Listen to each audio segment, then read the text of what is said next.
nwesi ka njunu Ndi Igbo that na last year ogawa Governor Oti discovered ife na-eme n'ime Abia State ebe Governor Oti na-agwa the whole world si na-enwere uncountable skeleton na ebe akpọrọ Lokpanta na bodies ndị nke ka dị very fresh ndị egburu egbu ọfụọ the 150 ọ bụrụ that na Governor Oti discover ife dị otu a wee mee ya expose majority of you ka ga na-ekwu na-asị na Abia State dị save ọ bụrụkwa that na last year anwa oge anwa the same international group set up a panel of investigation ndị bara n'ime ofe n'ime Anambra State I think last year or early this year wee discover ife anwa gara viral ebe a gwara isi anyị on a newspaper na-discover 320 people egburu egbu nie in a shallow grave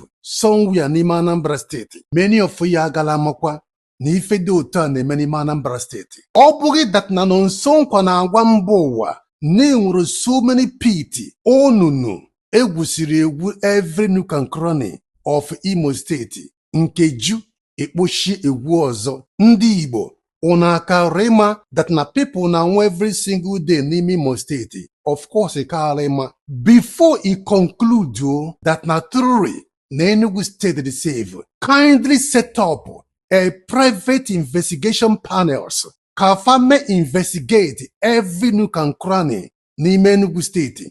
Ndị emechazie investigate fapụtazie gbazie gị that na onwere ife fafolo na Enugu the save, then I can believe you.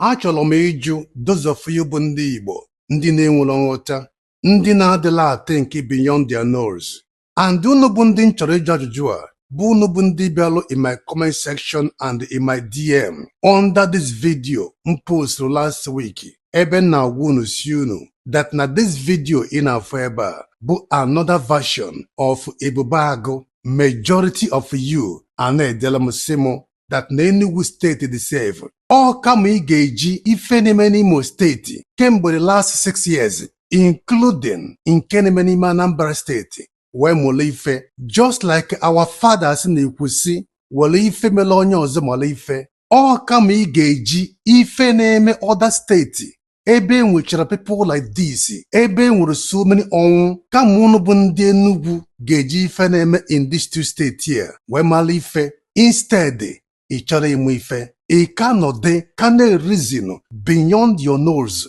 ife si ka ngwunu wee bụrụ that no sọsọ onye Igbo bi n'ime Imo State I mean onye Igbo bi n'ime Imo State ọ bụlụkwa onye bi outside Imo State ka ị ga na-agbasi ya that na so many villages n'ime Imo State today agbago empty. No single human being be in many villages today n'ime Imo State. Somebody kpọrọ onwe ya mmadụ asị gị na-asị na gị na-atụ asị ọkwa n'ime steeti ebe obi but omalo that na so many villages agbago empty. Sọọsọ onye Igbo bi n'ime Ebonyi State ọ bụlụkwa onye bi outside Ebonyi State from year to year n'ime Ebonyi State ka obi kwa iwe na-agwa onye dị otu a that na so many villages n'ime Ebonyi State today agba empty na ndị Fulani take over a lot of villages n'ime Ebonyi State today.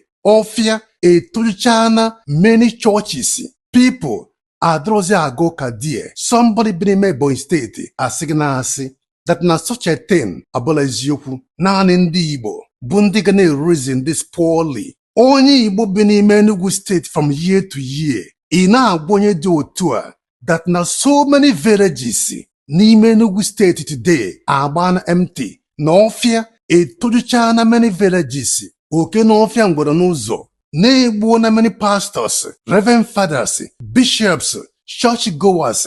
The same onye Igbo bi n'ime Enugu State asị na asị na ife dị otu a abụla eziokwu. Ị na-agwa somebody kpọrọ onwe ya mmadụ bi n'ime Anambra State na-enwere so many insecurity today n'ime Anambra State. Ọkwa somebody bi n'ime Anambra State from year to year ị na-agwa ya si ya na-ekidnap ndị mmadụ every single day n'ime Anambra State. na-egbusisi ndị mmadụ every single day n'ime Anambra steeti na ọnwụ dị too much n'ime Anambra steeti. Somebody kpọrọ onwe ya onye Igbo kpọọ onwe ya mmadụ asị gị na-asị that na Anambra steeti dị very very safe. Ụfọdụ a na-ekwu sị that na kemgbe eburu akwa ọkụkọ ekeghị iti and onye eze Jizọs wee luo today that na Anambra steeti maziri mma na enwere ozi ife dịka izu oshi, ọnwụ o kidnapping. Ọmalọdị that na ife ka njọ ka na-eme. Ọmalọdị na kidnapping karịrị. Ọmalọdị that na many people n'ime Anambra steeti na-ebe akwa na elu uju. Sọọsọ onye Igbo gaa n'otu a ọmalọdị ife na-eme around him due to na onye Igbo na-achị ife ebe ife na-adịlọ. The only news onye Igbo na-achị ige na-etinye ntị ya n'ala achọ bụ ebe a na-eme miracle. Ebe a ga-asị gị weta ya wallet ka ekpere gị ekpere ka ị nweta unmerited miracle. Ebe a ga-asị gị bịa ka pastọ bunye gị ike. Ị na-agafe n'ụzọ ibute akpa ego by miracle. Ka ibute ike without stress. Ọ ife onye Igbo of this generation na-achị ige. Any other thing apart from church and miracle, onye Igbo achọrọ dị ige. Ọ chọrọ dị ịma ọ gaa afịa in the morning, ọ gaa tie ọga how much you wan pay. In the evening, ọ gaba na church na-eti hallelujah. What God cannot do does not exist. Zụọ afịa, kwa asịrị, gakwa church. After that, ọ lọtụ, ọ lakwala n'ọtụ, bula ashawo, ọgwụ n'ife onye Igbo chọrọ ịma ba akwụmị. Ọ ga-anọ otu a pipo na-anwụsịsị. Ọ chọrọ dị ịma Igbo youth ọ dị ewute ife ma fanụ na pipo na-anwụsị. The only thing ga-ewute onye Igbo bụ ma ọ bụrụ na o mesie church service. Igbo youth of the generation ga-ewere 100 naira, managed 100 naira ga-azụrụ data, bata na social media. The only pages ọ chọrọ ivisit bụ pages ndị a ebe a na-egosi ala, ebe a na-akọ things na-enwero meaning, things na-agala contribute anything to our generation. Pages ebe a na-promote church, pastor and Christianity, ndị na-campaign governors. All pages onye Igbo of the generation na-eji 100 naira data na-evisit. But all the pages like my own, ndị na-agbafe eziokwu, ndị na-eme things expose, ndị na-eme ka famalụ na ife dị egwu na-eme n'ime ana Igbo, such pages onye Igbo adịrọ interested ịga die. O mee mistake gaa aga ife ọbụla ịgbara ya die ọ sị gị na-asị na ọbụla eziokwu kpọọ gị iyi. Men and women filled with iberiberism and invisibility set of Ndi Igbo. Ọ ife our mothers today na-eproduce anyị n'ime ana Igbo. Mmadụ dị but mmadụ adịlọ. Wee sị ka njụ unu ncha ndị na-aga m sị m that na Enugu steeti dị save na onwere ife na-eme die. Unu bụ ndị mgbalụsi unu na ife na-afụ ebe a bụ a different set of ebube agụ, a different pattern of ebube agụ nọ ndị na-afụ ebe a. Ngwa unu si unu that na any governor n'ime ana Igbo lapụrụ ndị uwe ojii wee gachikọsịrị security si unu n'ozi ndị a bụ your security, kama ọ ga-eme ndị uwe ojii equipped, reform ndị uwe ojii, redefine ndị uwe ojii ka fadị well redefined, well equipped, wee protect ya ngị bụ onye Igbo. Ome ndị uwe ojii abandon, ndị uwe ojii abụrụzie ndị oshi, eweruzie security wuju everywhere. Ngwa unu si unu na that governor nwere something fishing na ọbụrụ real, na ọ bụrụ na ọ fụrụ gị n'anya ife ọ ga-eme bụ ime ndị uwe ojii equipped to protect your life and properties.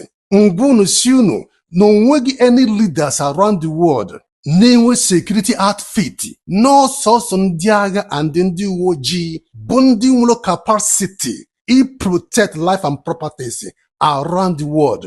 That na ife niile na-afụ bụ ebube agụ in a different version na-egbusisi ndị Igbo on a low key. Nwesị ka njụ unu ndị Igbo that na last year oge anwa Gọvanọ Oti discovered ife na-eme n'ime Abia steeti, ebe Gọvanọ Oti na-agwa the whole world si na-enwere uncountable skeleton na ebe akpọrọ Lọkpanta na bodies ndị nke ka dị very fresh, ndị egburu egbu ọfụọ the 150. Ọ bụrụ that na Gọvanọ Oti discover ife dị otu a wee mee ya expose, majority of you ka ga na-ekwu na-asị na Abia steeti dị save na nwere ife na-eme die. And believe you me, look where today people can anwụkwa in different villages, in different bushes. Because why? Ọjị Ụzọ Kalụ ka nọkwa n'ime Abia steeti. The same Ọjị Ụzọ onye nyere ndị atụlọkpa nta ọ ka nọkwa ya.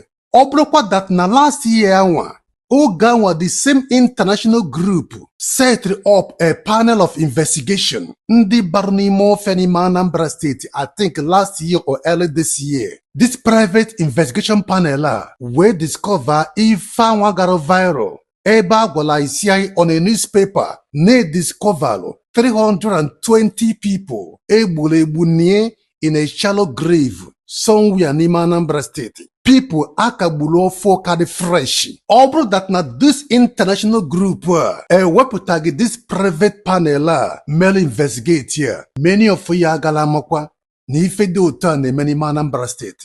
And the law today even worse ka na-emekwa. Yet majority of you na-ekwu na Anambra State is safe. But more that na beyond your nose, beyond your eyes, na ife dị egwu na-eme every day. But because na ọbụla gị nwa na-anwụ, ọbụla your brother, ọbụla your sister, ọ ya mere ji kwụsị na Anambra State is safe. Ọ bụghị that na nso nkwa na-agwa mba ụwa na-enwere so many pit onunu egwusiri egwu every nook and cranny of Imo State. Nkeju ekpochi egwu ọzọ, nkeju ekpochi egwu ọzọ, ebe a na-awụjusi ndị Igbo egwusiri egwu. Ọ bụghị that na nso nkwa na-eme ife ndị expose followed Chinasa Nwolu. Ndị Igbo una karima that na people na nwe every single day n'ime Imo State. Of course karima. Despite that kwa many people today n'ime Imo State na-ekwusi na men dey save. These are the set of people anyị nwere today n'ime ana Igbo akpọrọ Igbo youth. Mmadụ n'anya mmadụ but n'ime mmụọ atụrụ na ewu. Mwesi ka ngwa unu ncha ndị na-ekwu that na Enugu State dey save. Before he conclude that na truly na Enugu State dey save, kindly set up a private investigation panels ka fa investigate every nook and cranny n'ime Enugu State. Ndị emechazie investigate fapụtazie gbazie gị that na onwere ife fa follow na Enugu dey save, then I can believe you. But until then, ndị na-afọ ebe a bụ ndị akpọrọ Ebubeagụ in a different version. The same thing na Anambra State. Ife niile na-afụ n'ime Anambra State fancha bụ Ebubeagụ in a different version. Go and hire professional investigation panels ka family investigate. Ị ga-eti mkpu, ị ga-ebe akwa, ị ga-agba ọsọ ma ndị a report or result fafolo. Ị ga-ama that na people na-efu, people na-anwụ. Adịghị m ekwu because others na-ekwu. Nna agwa gị because of necessity and because of the future generation. Therefore nwanne m onye Igbo tụsalụ m ife onyonyo a. Udo dịrị unu.